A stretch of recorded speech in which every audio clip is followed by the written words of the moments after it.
respectmyregion.com. We're here on another episode of the RMR Podcast, brought to you guys by the RMR Podcast Group and our partners King Solomon Nutrients and livehappy.com. We encourage all cultivators out there to give King Solomon Nutrients a shot, real professional in all plant nutrition. And our partners at Live Happy as well. Their hemp THC seltzer is absolutely delicious. You guys can save 20% off and free shipping by visiting Live Happy. That's HAPPIE.com using code RespectMyRegion20. Now, folks, we've got a very special guest today. We've got the Director of Horticulture over at SANlight in the building. This is lighting engineering systems for cultivating cannabis. I'm sure the experience comes from cultivating a variety of things, but we're talking cannabis today. How are we doing, Allison? Welcome to the show. Great. Thank you so much for having me.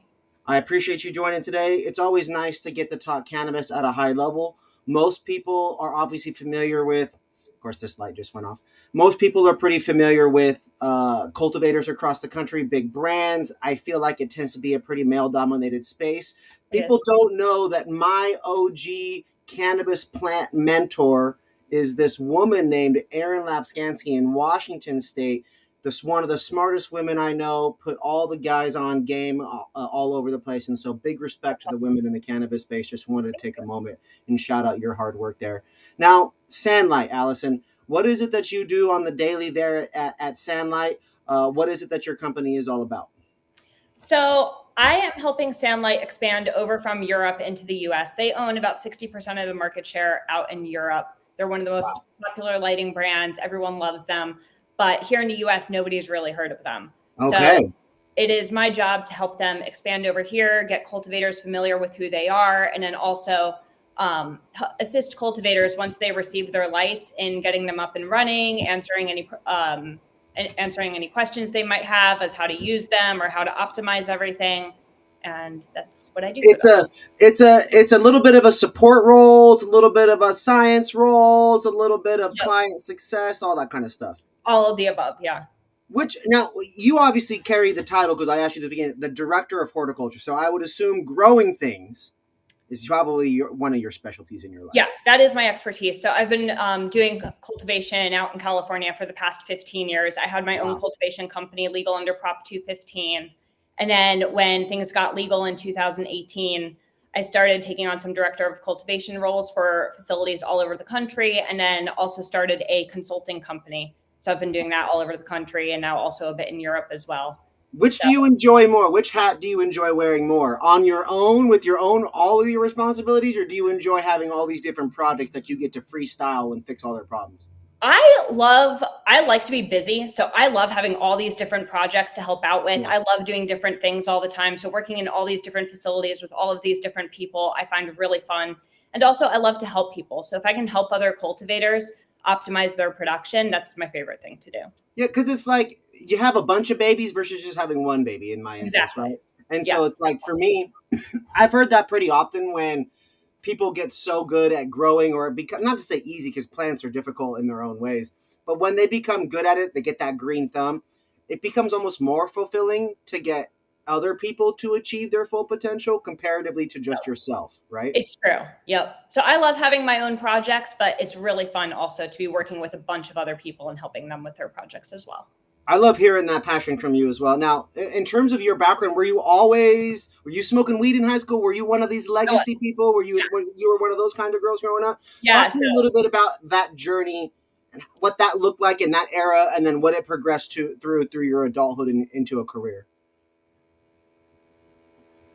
Yeah, so I started smoking weed when I was 15, and right away I just fell in love with it. I felt like it helped me so much, and then I started doing research on it and started realizing that there is actually a medicinal use for this plant, and that is helping lots of other people as well. And so I just knew I have to work with this plant. I love it. It's like my everything.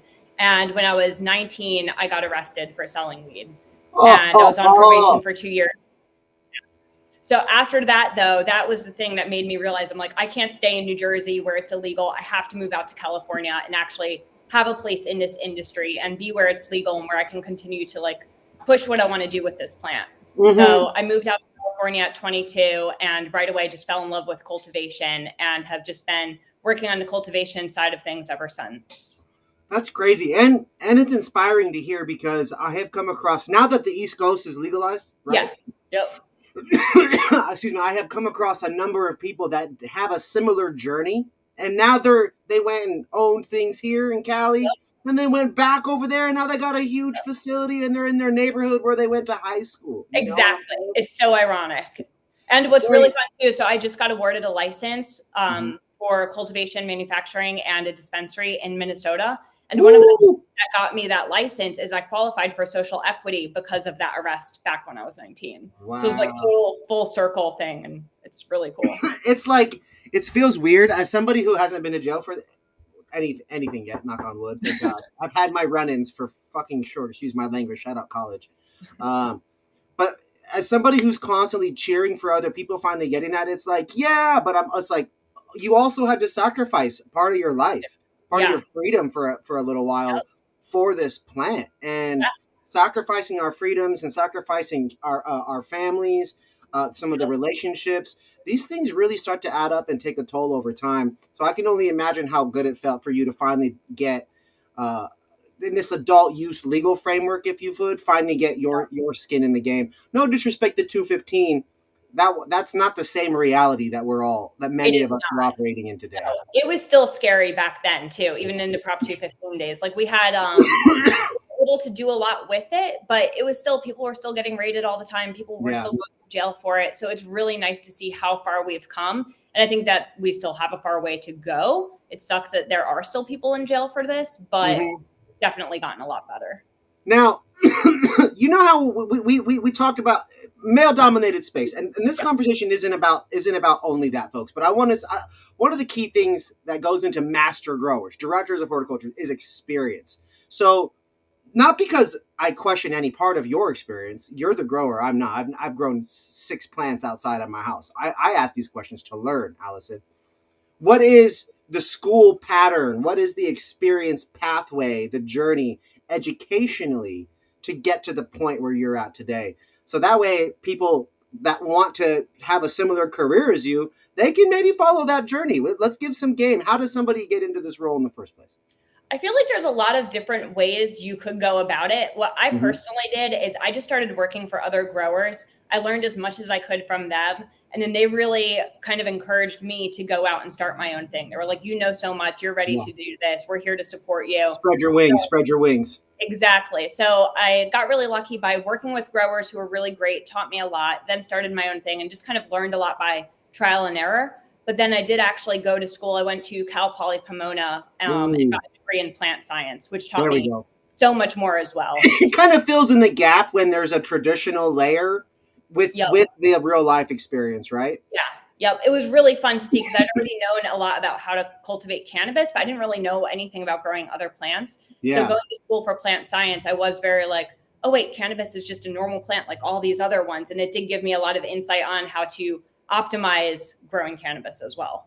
So that Now was a great experience. let's focus on optimization of cannabis, right? You were mentioning that SANlight is a European focused company. Now, my understanding is that Europe is relatively new to this legalized cannabis, medical cannabis, whatever country is there and their rules are like.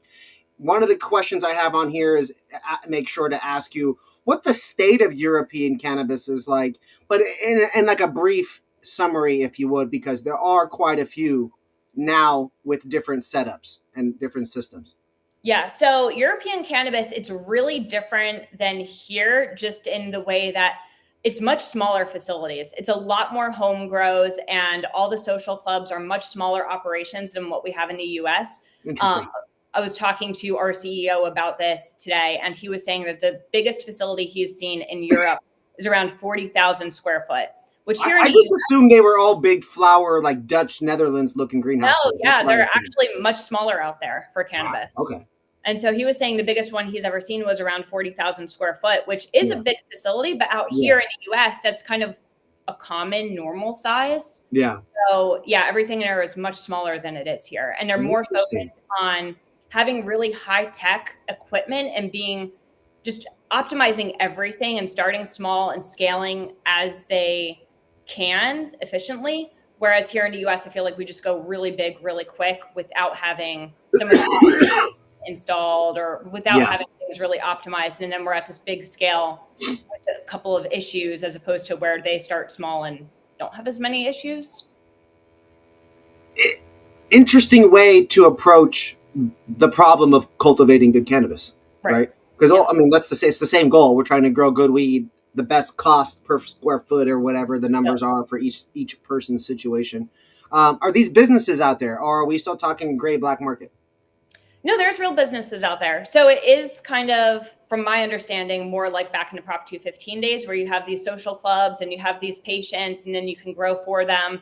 So it's much smaller than what we have here in the US now. But Yeah, they are also importing product from Canada and places like that as well. yeah. There are these other federally country legalized the whole situation, and those are actually able to import and export to some degree. Yep. Canada in a big way, actually. Yeah. Yep. Yeah, interesting. Crazy to think about that to Europeans. Maybe their demand is more branded to Canadian products because that's what they're used to, Yeah. compared to being force fed Cali. Yeah. Right. Crazy to think about what the future of weed and what that will look like. That's me. That's me in the high thoughts. Big shout out to my my weed sponsor today, Fridays Dispensary in Encino, California. Appreciate them for helping keep me creative and focus on these interviews.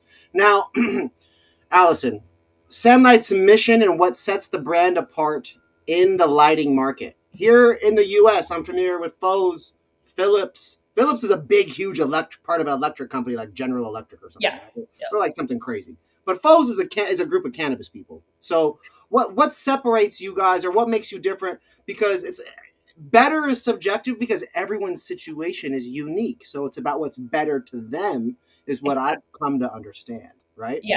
And that's kind of the approach that SANlight takes is we see that everyone has a different setup and different needs for their lighting. So Mm-hmm. we offer a lot of products that are really flexible and that we can kind of adapt to their situation, to their Cool. type of facility, to their PPFD goals. And it's really our mission to help and support growers to yield the best quality and the best quantity. So to do that, we provide high efficient LED light sources that are made specifically for cannabis. They're developed and manufactured in Austria. And besides offering high quality lighting, we're also constantly doing research in our R&D lab in Austria. And it's all of that information is shared with the cannabis industry all over the world. So does SANlight is it similar to Philips in the way that they've been doing lighting in other areas and growing things for quite some time, and this is their cannabis venture, if you would? We've always been focused on cannabis. Okay. Yep. That's me catching up on that then. Okay, Yeah. perfect. Yep. Dope. Okay, now obviously you guys are expanding and trying to create a wave and create some awareness out here in this area. I'm in California. You have mentioned Jersey. You just got a Yep. license in Minnesota. What are some of the markets that we're speaking to today in terms of educational and what you guys hope to get out there? So we're focusing on the whole US. So when I first started with the company, we did a road trip up and down the East Coast. We did one out in California recently. We are also in the Midwest. So we're kind of all over the US and just going wherever we're needed and wherever cultivators want us to be. Yeah. Do you have And any hot markets? Let me dial that question in a little bit further. I would say the Northeast right now is pretty hot, but I've been surprised. I really didn't think California or Michigan were going to be open to hearing anything about lights because they're such those are markets that are really struggling. They don't have a Yeah. lot of money to spend on things right now. But California and Michigan have also been really receptive, which I was really Yeah. surprised by. So both of those markets have been pretty hot as well because a lot of cultivators in those areas, the ones that are doing well are looking to expand. The Yeah. ones who aren't doing well are looking for ways where they can save money, which LED lighting can definitely help with that. So I've been really surprised that Michigan and California have been pretty hot markets for us as well. Innovation, right, comes Yeah, from competition and market challenges. it does. Always. Yep. What do they say? Pressure creates diamonds, right? So it's Yep. like they need these different pressures from the market or from the economy or from whatever it is. They need that, and if they're expanding, if they've got too much money or they're trying to figure out how to keep pouring it on, that presents a whole different set of challenges and problems. And lighting, electricity, heat, yield, a variety of these things that are impacted by lighting from an operational standpoint can really have an impact on the bottom line of your business if you're barely breaking revenue or if you're negative or if you're talking expansion to other states, right? Creating Yep. operational efficiencies out of the problems that are the red, and the red flags across your business. Great Yep. time for anybody to really consider looking at that as we end the year, right? As Yep. we end the year and get into another one. Um, what are some of the topics that you're seeing repetitively? What are some of the things people are talking about to you repetitively, Allison, to you and the team? What are some of the consistent issues people are mentioning beyond just the market challenges and the economical aspects? Yeah, market challenges are the biggest thing right now. Just that cost per pound, people just aren't making what they used to. So Mm-hmm. everyone's looking for how they can optimize their practices, how they can become more efficient, how they can save money on their power bills, how they can save money on labor, how they can scale and go bigger, but not increase their cost and maybe increase their yield and their quality, Mm-hmm. but drop their costs. So Yeah. I would say that's the biggest thing that everyone's talking about is how we can continue to do better for less. Now, I was reading up a little bit on some of the information that your team shot over. I saw a couple products, right? If you would, technology, these lighting products. I saw something called the EVO, and I saw this STIIX Yep. series, right? Can you walk me through which one came first and what that's all about, and then Yeah. walk me through the new one and what that situation is? Yeah. So the EVO series is the one that came first. That's our flagship lighting system, and it's designed specifically for indoor use. It can be used for greenhouse as well, but it's mainly made for larger distances. Okay. And it's a really flexible light. We have 12 different sizes, and that comes in 12 different sizes of length and also power. Oh So wow. we can adapt it to fit almost any indoor room, and we can kind of take your dimensions and create Mm-hmm. custom light simulations for your room to see what size or what length and your PPFD goals, what wattage would be perfect for you. So that way you can really optimize your production. So the EVO series came first, and then the STIIX is our new light. That one just came out. But that's Yeah. such a cool light because it's really, again, just really versatile, which I feel like SANlight is just so good at, is having these really flexible products. So the STIIX also comes in different lengths, different wattages, but it can be used as an overhead light for closer to your crops than the EVO series where you want more space. So the STIIX you can have really close to your plants. So it's great for also tiered systems. But then you can also, since it can be so close to the plants, you can flip it upside down and use it as an under canopy light or an inner Ah, canopy light. So again, just really flexible use. You could use it in so many different ways. yeah. I think that that's something that's very unique. Is I don't know if this is a word, but like modular isn't the right word, but the functionable. It's got Yeah, a lot of functionable situations that it it can be does. used in, and Yep. it has these optimization factors that Yep. might be variables that are, I call them L's, that you're taking an L on in a normal situation. Exactly. We under canopy, Allison, it improves the yield. Yep. More light Yeah. across more surface area, Yeah. right? Yep. Weird. The plants, when they're out there in the real world, they get light and they Yeah. get it all the directions unless there's something impacting it. Things grow Yep. better with more light. It's just standard, makes sense. Now, to optimize the weed, each strain has its own recipe, is what I've heard, Yes. right? Ideally. Yeah. If you really want to perfect it, the cultivators who are doing the best and putting out the best product, they are really taking each cultivar and kind of finding that best spectrum, that best Mm-hmm. light, that best nutrient recipe, and customizing it for that cultivar.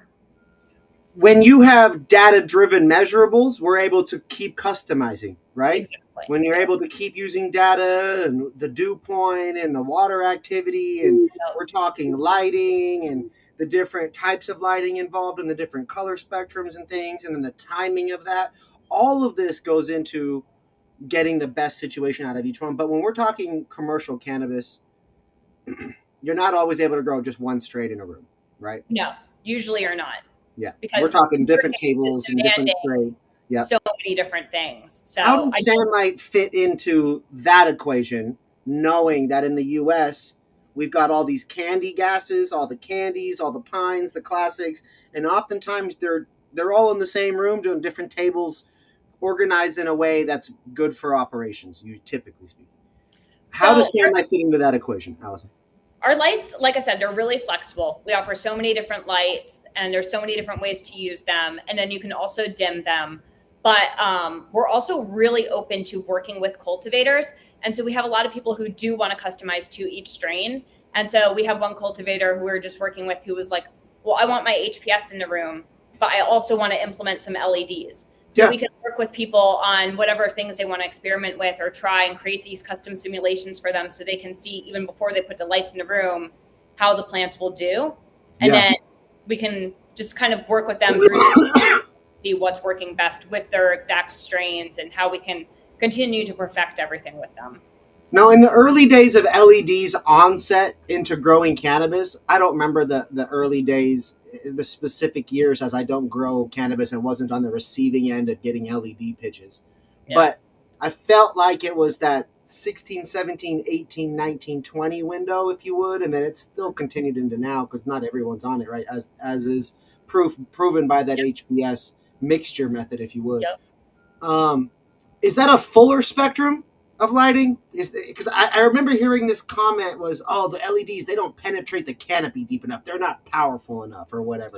And I feel like that's some stigma surrounding LED that's not necessarily scientifically proven. There is a lot of stigma surrounding it. I feel like a lot of people haven't done enough research to know what's going on, or they were trying out LEDs back in the day when the first LEDs to come on the market really weren't doing a great job. And there's also still a lot of not great LEDs on the market. So if you get one of these cheaper Asian made LEDs that aren't going to perform well, maybe you're not getting a great product. Maybe it doesn't penetrate deep enough into your canopy. But if you get one of these nicer, higher end fixtures, they're going to do really well. So I think there is still a lot of stigma surrounding it. I think it is people just don't know how to properly implement LEDs, because there is also, you kind of have to change the way that you're cultivating, because the HPS are putting out a lot of light. So it's not just about the spectrum, but it's also and heat. The heat impacts the room as well. So from putting out all this extra heat. Now your leaf surface temperature is different. So now you have to kind of rethink your environment. You have to rethink all of the inputs into the plant, how much you're watering, how much you're feeding. So if you're not changing, if you're just changing the light and you're not changing anything else, you're not going to get as good of results as if you change the whole setup. And as I'm experiencing right now with my light, you're not going to get the same results as without all these different variables, right? And I got this one. This is a Latin American purchase, so shout out this one. I'm just cracking a lame joke. Now, my next question for you here, Allison. I was just picking out my next one. It's specifically about the EVO series. What makes this one still, as it was the first one, what makes this one still super applicable to like today's environment? Because we also have the STIIX series, which seemingly is just as functional, but a different product as well. So let's go back to the EVO part of it. What makes that one still such a great option for people in today's world? So I think it's really going to depend on your facility and your PPFD goals for which one you're going to choose. Okay. Each one is equally a great light. It really just comes down to your setup. So if you're going to have more of a distance between your canopy and the light, then you would want to go with the EVO, because the STIIX is just not going to penetrate deep enough. It's made for that closer distance. So depending on your setup, you might want the EVO for bigger distances. And if you have smaller, like I said, those tiered systems, then you're going to not want the EVO. You're going to want the STIIX, because now you can put it a lot closer and really maximize your canopy space. So one in that case, EVO better for distance, STIIX better for up close. Both of them have similar capabilities. But obviously both one is, we'll call it, specialized to each scenario. My next question is about AI. A lot of people are using AI. A lot of people are using data-driven situations. All these different dashboards I've seen when I've gone around and done tours and things like that. Allison, is your guys' system able to be integrated with automation and other AI-driven cultivation platforms, or how does that work? How does that work and look in conjunction all together as a system? Yeah, so we're able to work with tons of different controllers, and we're currently, our STIIX we can use with AI, and we are working on we're also using our AI in our R&D facility, and we're always continuing to look for ways to optimize that and kind of work that into everything that we're doing. That's pretty cool. Yeah, I feel like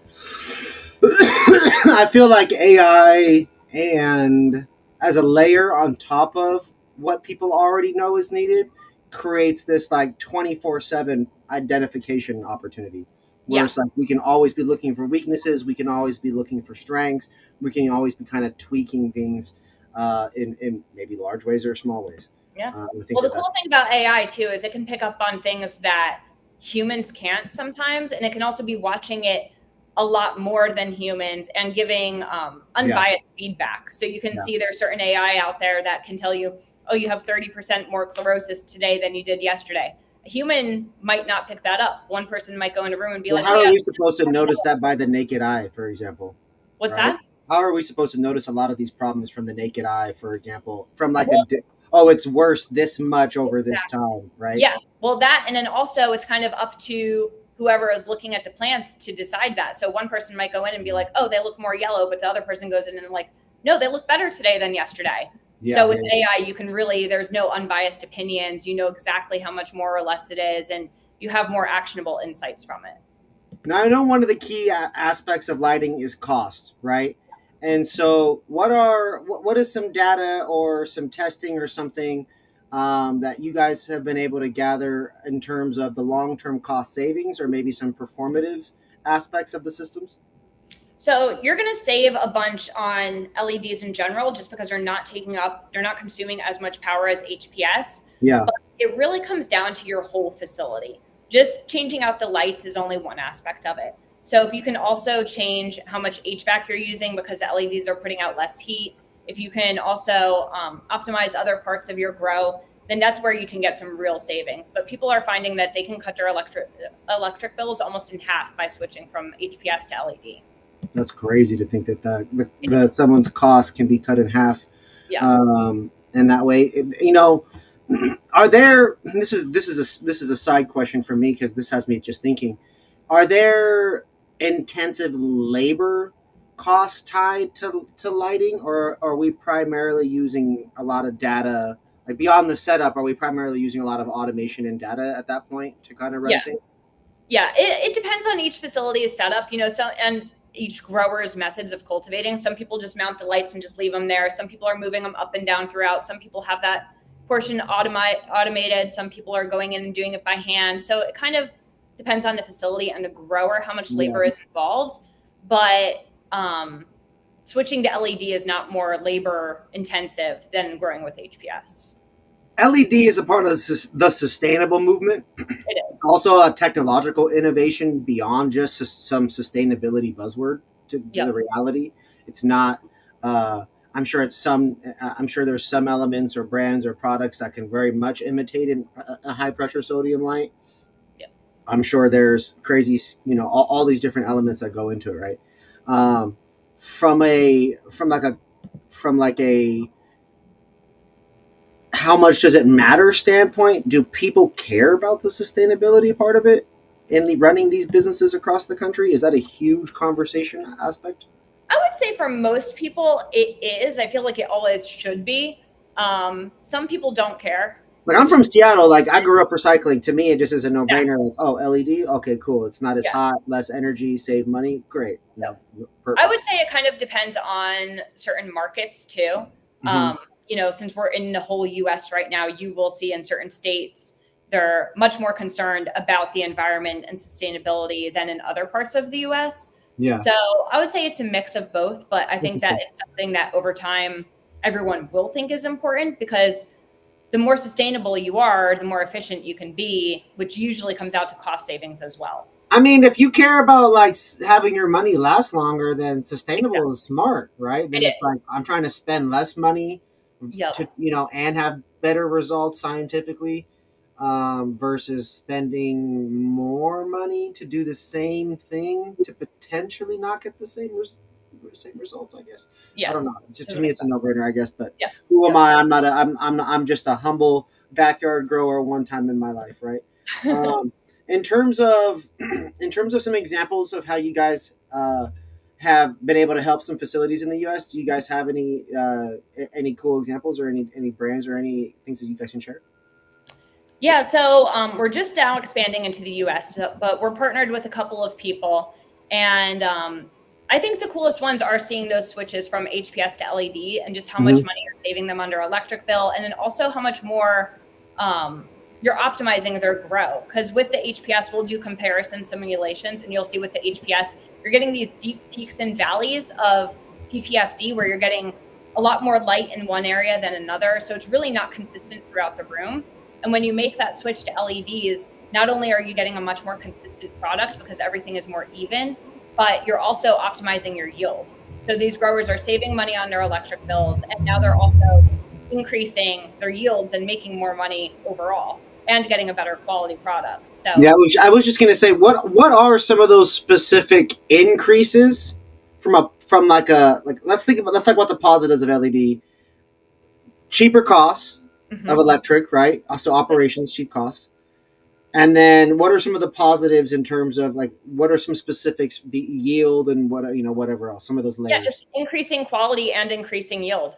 And the reason why you're increasing your yield is you're just getting much more consistent light over the whole thing. Instead of getting more light in this spot and then less light over here, you're getting Mhm. these really deep fall offs as soon as the plants are away from the light, which a lot of people have branches that are overhanging, or maybe they didn't hang their HPS properly. So they're just not getting enough overflow Covered. of that Yep. light.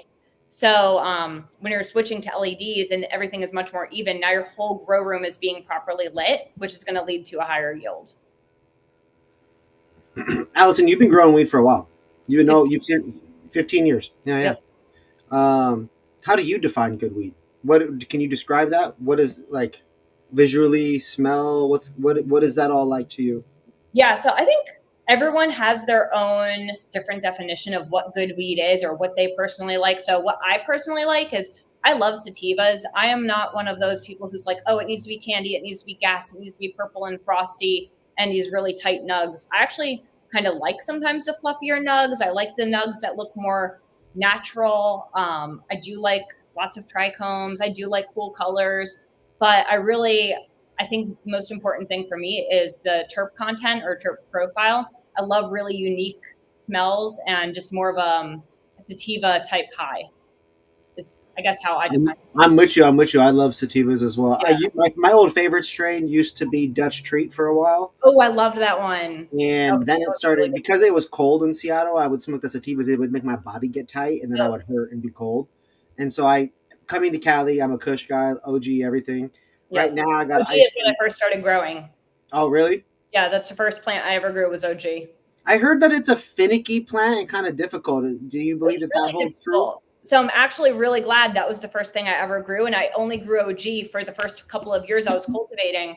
And I think that was a great plant to start on because I really figured out how to make that plant do really well. And after that, everything else was easy. I went from growing OG to Gorilla Glue when that got super popular. Yeah. Switching to Gorilla Glue, I was like, oh my God, this is like the easiest thing ever. It was awesome. Have you ever grown Blue Dream? That's what I I grew. have. I loved growing Blue Dream as well. And it's sad the market here in California really didn't want that. Like there was a time where it was really popular, but it was pretty short lived Yeah. because I loved growing that plant. I think it's a beautiful plant. I love smoking it. It's so easy. Blueberry anything, orange anything, It's awesome. and OG, of course. Yeah. Of course. Yep. Amazing. All right, I got some more questions for you. We're going to keep it pushing. I appreciate you. For now, though, let's take a moment and shout out our sponsors, like I was saying earlier. King Solomon Nutrients, everybody. Our sponsor for today's episode. Be sure to visit ksolomonag.com. Go shoot some questions over his way. And while you're at it, shoot some questions Allison's way. If you guys reach out to SANlight, I'm sure they'd be happy to answer your cultivation questions. Anybody over there on YouTube, anyone over there on LinkedIn, Facebook, Twitch, you guys watching, man, these are people that know what they're doing. It comes from experience and it comes from education and a combination of experience. But also, too, shout out to our sponsor, livehappy.com. Happy THC and those seltzers. I love them. Last time when I first visited this guy, drank one, I popped it and actually like drank it like you would crack a beer and drink it like you was in college because I never actually did that with the beer, but I did it with this guy's hemp seltzer and it was fire. So I highly recommend that. Respect my region 20 to save 20% off everybody and free shipping. Allison, uh, this next phase of global cannabis growth, right? We're talking multiple countries. You guys are coming into this country. Uh, are you guys in Canada? Is this a North American move or is this a United States move? It is a North American move. So we are just about to start trialing some of our lights in the facility in Canada. So Nice. we are working on expanding over there as well. Love that. Canada has good weed. I've smoked some really quality product up there, ranging from cookies to a brand called Black Market to a variety of local stuff in Toronto and British Columbia. Nice. Good weed from coast to coast. It was very impressive out there. Um, you've traveled all over. You've tried weed all over, Allison. I have, yeah. Yep. Come on. If you could name top three, who's your top three in the world for weed? Like countries or Mm-hmm. I mean, Country. California. I know we're Oh, not even a country, but California, I still will always say has the best weed. And so I've the traveled. United States, number one. Yeah. What Um, about 2 and 3? This is important. I really liked the weed in Spain. I felt like Mm, the weed I got in Spain felt like older, more landrace type strains, and I really appreciated that because I feel like yeah, that's something that we're kind of lacking here in the U.S. I think that we grow some of the best weed in California, but we're so focused on these new trendy genetics. So it's really nice to see other countries still using some older landrace strains. I would So I'd agree. say Spain for number two, Interesting. and number three. No, that's a hard one. To me, it's got to be Canada. Yeah. Canada Because does for have me, good it's like stuff. Canada versus the U.S. and we obviously the weed in Cali would beat that naturally. I would also say that there's weed in Michigan and Oregon Yeah. and New Jersey and New York that all are better than the stuff I've had in Canada. Not to say that I wouldn't give Canada a shot and try more stuff, but I haven't had that recommended to me, and I got a guy that's plugged in there in Canada, so I just don't know. Now Spain, I like that perspective because when I went to Barcelona, I felt like they did the hazes Yeah. better than we did the hazes, Yeah. I would agree with that. right? Yep. And it's I because love we don't give the sativas the attention you don't. like our best growers, quote unquote, for indoor or whatever, they don't give that love the attention to the sativas. No. And you already know that the outdoor growers, the greenhouse guys, that weed never actually gets to the full scale to the rest of the world population No. does, to the major metropolitan cities and that kind of thing, and then moving to either the curators oftentimes or just beyond people that like supporting craft weed. And this kind of sucks that's the way the supply demand chain works. Yeah. Super interesting. I appreciate that take. Now, in terms of partnerships, collaborations, pilot programs, is there anything that you guys are particularly excited about? Any kind of maybe research or things that you guys are working towards and we should be paying attention to again down the road? So we're doing a pilot program from the Austrian government right now to help develop AI-based systems. Cool. And we also have some great partnerships with the legal Dutch industry. Oh And then, no.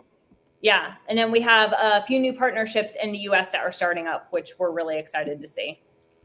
Now, in terms of the United States, what are the specific kinds of groups that you guys are really looking for? Who do you want people to like? What is the growers? What do they look like in terms of the people you want to be reaching out to you guys after this podcast today? Any cultivators who are curious about trialing LEDs or who maybe have LEDs but need to upgrade to some newer ones. I love helping people make that switch from HPS over to LED. Yeah, so anyone who's interested in that, we have a great light that is a one-to-one HPS replacement. So if they just want to swap out the light and put in an LED, we make it really easy for them. And Cool. we'll kind A of little walk them through. systems in place already. Yeah, and then we'll kind of walk them through that whole process of other things they might need to change or look at. So we try to make it as easy as possible for people. So anyone who's curious about getting into LEDs. Now that's a super valuable little piece of information right there in that program. Now, if there is one more incredibly valuable thing that people should know about SANlight in terms of here in the United States, these cultivators, what would you say that would be? Is there anything that we didn't cover? Just that everything is made and produced in Austria. We're not an investor-driven company, so we're free to move how we want, which means we're not limited in our development or the trials that we want to do. Mm-hmm. And that kind of means that we know a lot about cultivating cannabis because we're able to do so much more research, not just on lighting, but other cultivation topics as well. So I think just that we're Austrian made and built. So we have a really strong quality, really durable light. Most of our lights are IP 65 or 68. And then they last for about 10 years without any degradation. Wow. So they're just really strong, well-made lights. And then getting to really design them specifically for cannabis, I think is really special. No, those are both very special points. And then we'll take this one question over here from the side, coming in hot from LinkedIn. What would you say are the major learning curves are, if any, when it comes to using LED lights?